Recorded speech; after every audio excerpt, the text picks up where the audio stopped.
असर इस बार कितनी आग जो है वो जंगलों में लगी है और कितना नुकसान जो है वो वन विभाग को झेलना पड़ा है?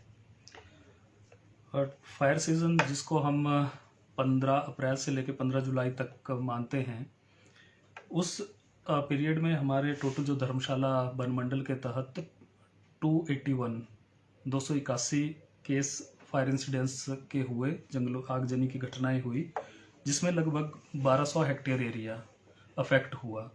और अभी तक जो एस्टिमेटेड लॉस फायर सीजन में वन मंडल धर्मशाला के अंतर्गत हुआ है वो 6,40,000 के लगभग का है। इसमें प्लांटेशन भी हमारी काफ़ी इफेक्ट हुई क्योंकि आगजनी की बहुत ज़्यादा इंसिडेंस हुए। गत वर्ष की अगर हम बात करें जनवरी ऑनवर्ड, तो फरवरी से ही हमें वन मंडल धर्मशाला के अंतर्गत आगजनी की घटनाएं रिपोर्ट होना स्टार्ट हो गई थी, जिनमें मार्च महीने में भी बढ़ोतरी हुई।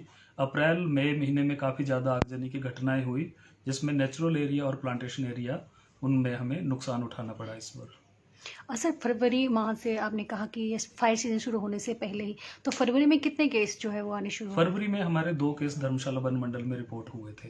अच्छा। और मार्च में लगभग 10-11 केसेस हमें रिपोर्ट हुए थे, जो मार्च महीने में आगजनी की घटनाएं जंगलों में हुई थी। जी, अगर सर प्लांटेशन की बात करें तो कैसे प्रोसेस जो है वो उसका चला हुआ है? अब मानसून, जैसे आप सभी को विदित है कि मानसून सीजन जैसे स्टार्ट हो जाता है तो हमारा जो प्लांटेशन कैंपेन भी स्टार्ट हो जाता है। इस बार वन मंडल धर्मशाला के अंतर्गत हमें डिफरेंट स्कीम्स में, जैसे अगर हम विभागीय स्कीम की बात करें तो 49 हेक्टेयर का टारगेट दिया गया है, और अगर हम कैंपेन पीवी के तहत प्लांटेशंस की बात करें तो 15 हेक्टेयर उसमें टारगेट है।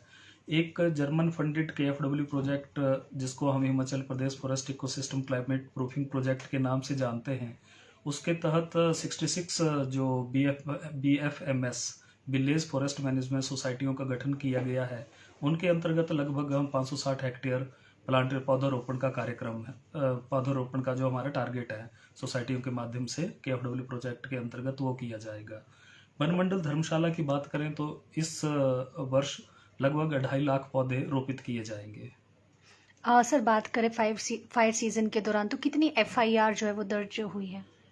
FIR का एग्जैक्ट डाटा अभी मेरे पास नहीं है, लेकिन हमारे 20 से ज़्यादा इसमें आगजनी की घटनाओं में हमने FIR दर्ज कराई गई है। जहाँ तक सवाल है प्लांटेशन, जब भी प्लांटेशन एरिया अफेक्ट होता है आगजनी की घटनाओं से, तो ये हमारे लिए मैंडेटरी है, आवश्यक है कि हम उसकी सूचना प्राथमिकी पुलिस डिपार्टमेंट के पास दर्ज कराएं। Thank you sir.